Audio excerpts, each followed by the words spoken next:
Assalamualaikum warahmatullahi wabarakatuh.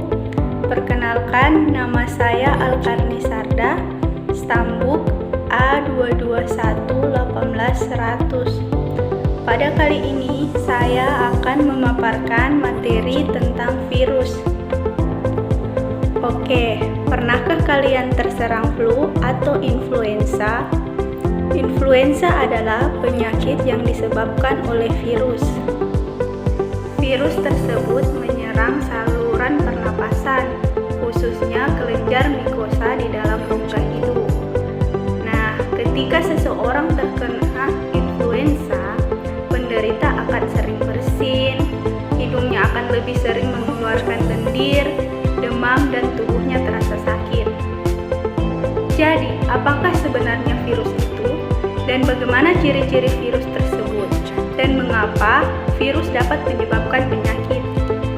Adakah virus yang menguntungkan?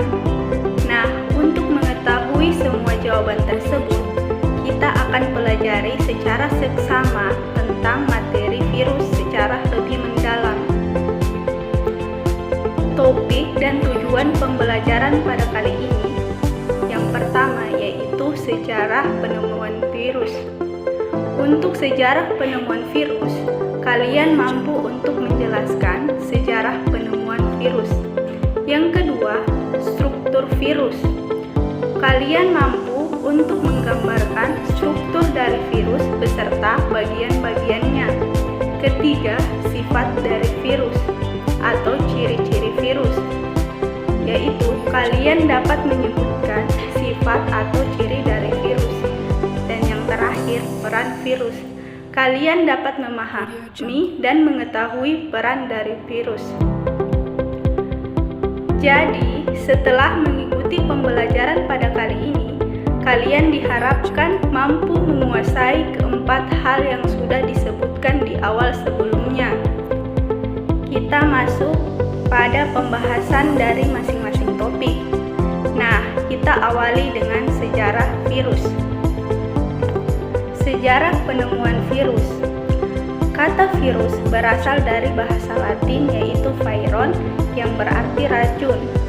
Nah, kata ini merujuk pada banyaknya penyakit pada tumbuhan, hewan, dan manusia yang disebabkan oleh penyakit virus. Sejarahnya kita akan bahas pelan-pelan ya.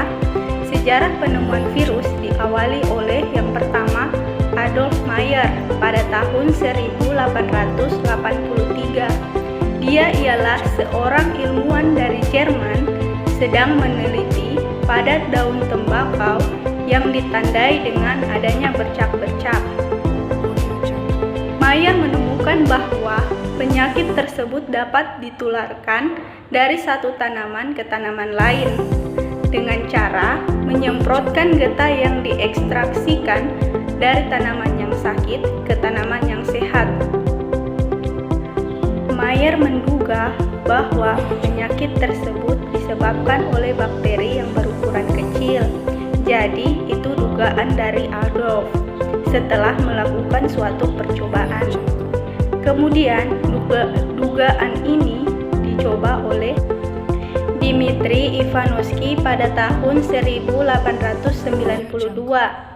Diuji oleh Dmitri dengan menyaring ekstrak daun tembakau yang terinfeksi melalui saringan yang terbuat dari porselen. Kemudian, getah hasil saringan tersebut itu dioleskan dan disemprotkan pada daun tembakau yang sehat. Dan ternyata daun tembakau tersebut menjadi sakit. Nah, Ivanovsky menduga bahwa penyebab pada daun tembakau itu adalah bakteri yang berukuran sangat kecil karena masih dapat melalui saringan. Kemudian dilanjutkan oleh ilmuwan yang bernama Martinus Beijerinck pada tahun 1898. Ia adalah seorang botani berkebangsaan Belanda yang melakukan percobaan berdasarkan penemuan Ivanovsky yang melakukan percobaan dengan mengoleskan getah yang telah disaring tersebut ke dalam daun tembakau yang sehat. Di sini bisa dilihat pada gambar. Bedanya kalau tadi Ivanovski satu percobaan, tapi untuk Martinus ini itu diulang kembali. Kemudian ia melakukan percobaan dengan mengoleskan atau menyemprotkan getah yang telah disaring tersebut ke dalam tembakau yang sehat. Nah, setelah tanaman tersebut menderita penyakit mozaik, ia menggunakan getah yang barusan sakit terkena mozaik untuk diinfeksikan ke tanaman yang lain. Nah, hal tersebut menunjukkan bahwa penyakit infeksi yang ada di dalam getah yang telah disaring tersebut dapat bereproduksi, karena kemampuannya dalam menimbulkan penyakit tidak berkurang setelah ditransfer dari satu tanaman ke tanaman yang lain. Dari tanaman A ke tanaman B, setelah tanaman B sakit kemudian diinfeksikan ke tanaman C, ternyata tanaman C juga sakit. Jadi kemampuan dari organisme ini untuk bereproduksi sangat tinggi. Dan kemudian Beijerinck membayangkan suatu partikel yang jauh lebih kecil dan sederhana daripada bakteri. Ya, karena kemampuannya yang unik dan berbeda daripada bakteri. Kemudian, pada tahun berikutnya, yaitu ilmuwan Amerika yang bernama Wendell M. Stanley pada tahun 1935 berhasil mengisolasi dan mengkristalkan partikel penginfeksi tersebut.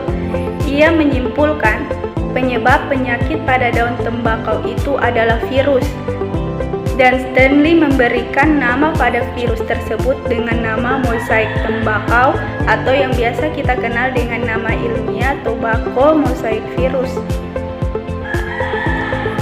Nah, jika kristal virus tersebut dilarutkan dalam larutannya, kemudian dioleskan atau disemprotkan pada permukaan tembakau yang sehat, maka daun tersebut akan diserang mozaik juga.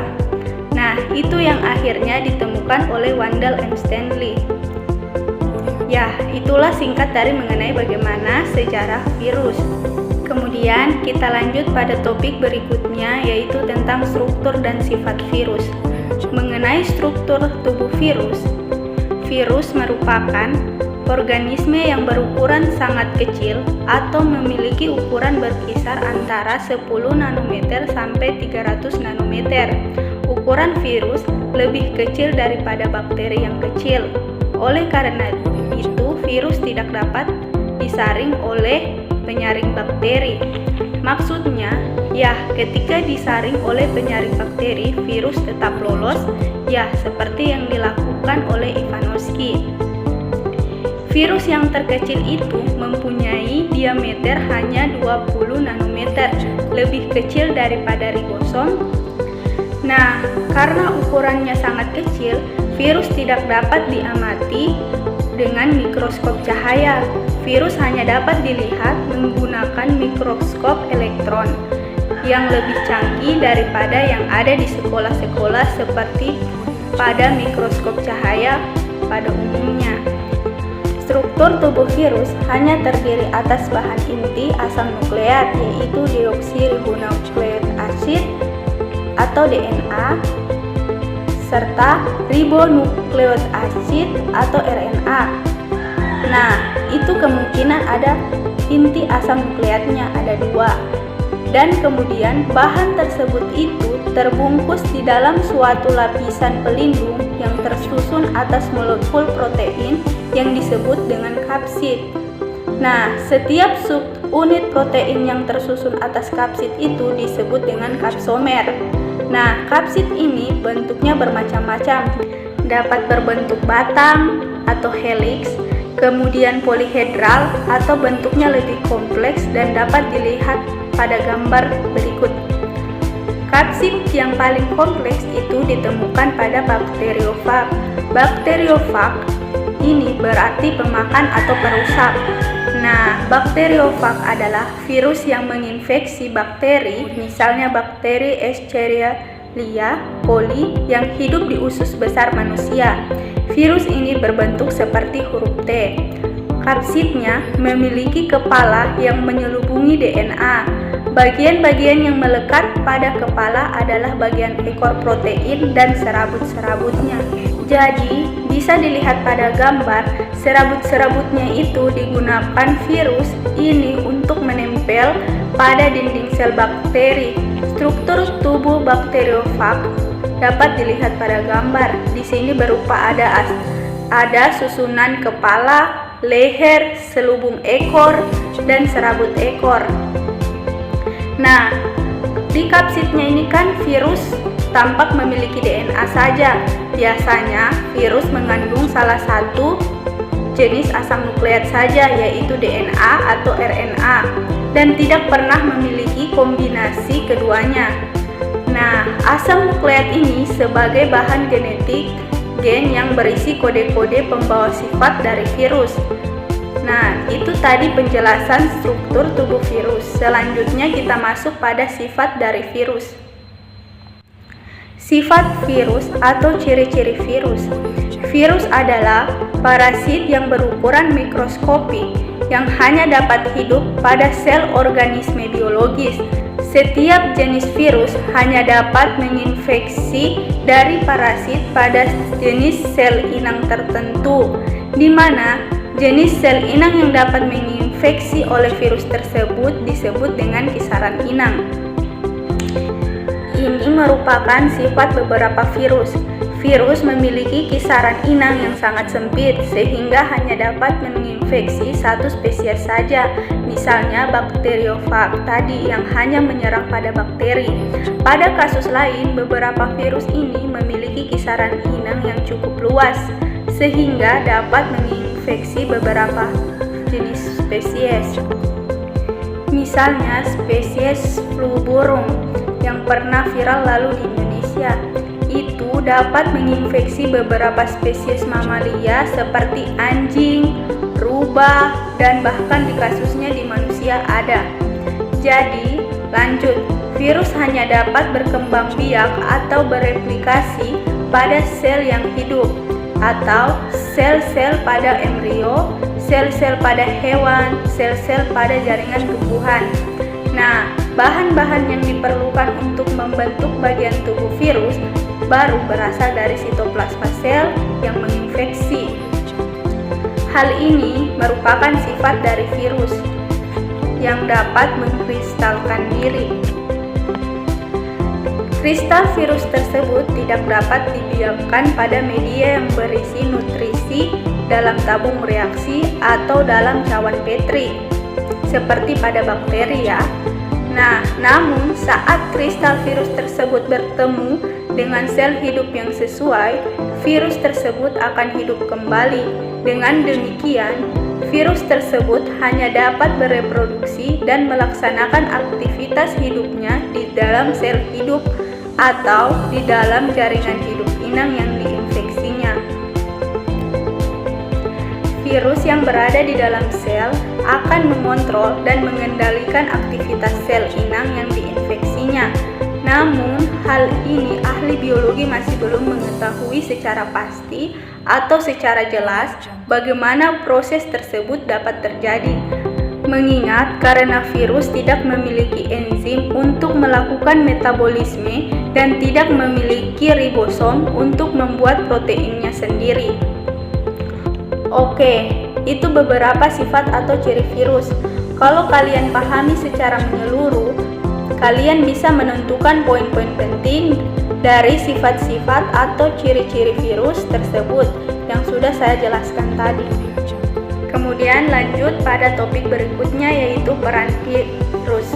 Dengar kata virus, kebanyakan dari kita pasti memikirkan hal negatif.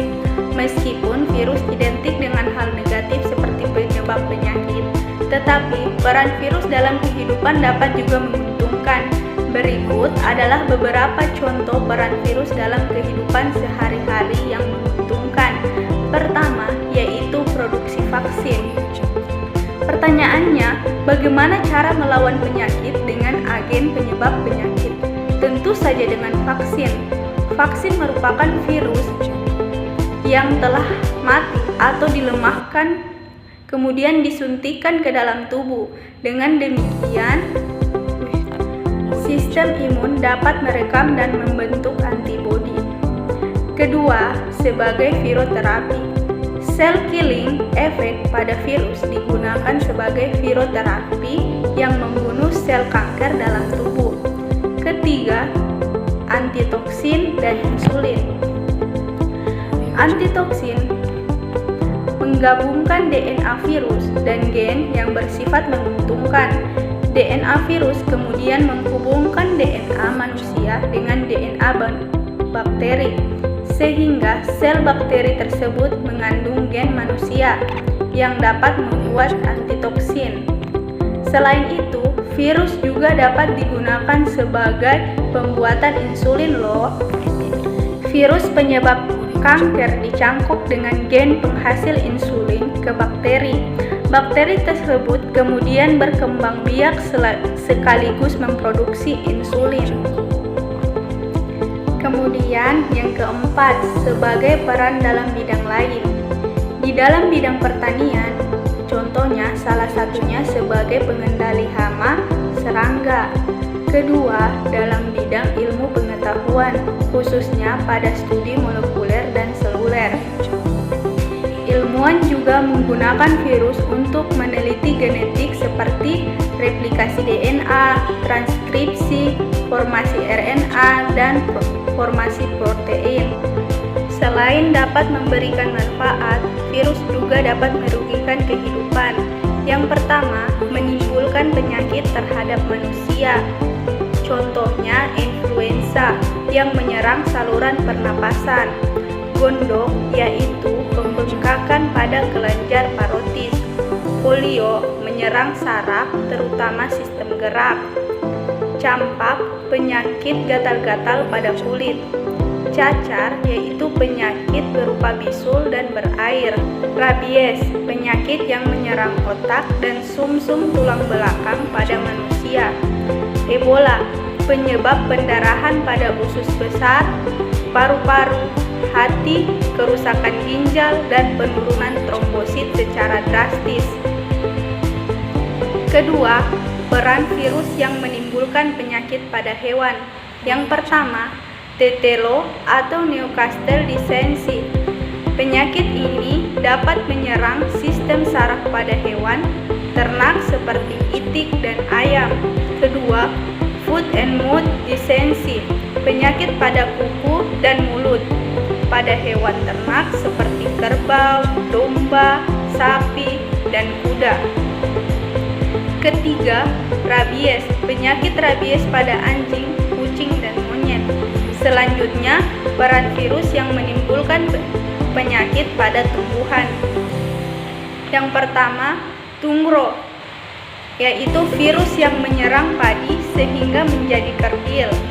Kedua, mosaik, yaitu penyebab bercak-bercak atau bintik kuning pada daun tembakau yang disebabkan oleh virus TMV atau yang biasa kita sebut tobacco mosaic virus. Ketiga, citrus vine phloem degeneration, yaitu menyerang pembuluh phloem pada tanaman jeruk. Oke, baiklah, itulah sedikit materi dari saya tentang virus. Lebih dan kurangnya saya mohon maaf. Akhir kata saya ucapkan wassalamualaikum warahmatullahi wabarakatuh.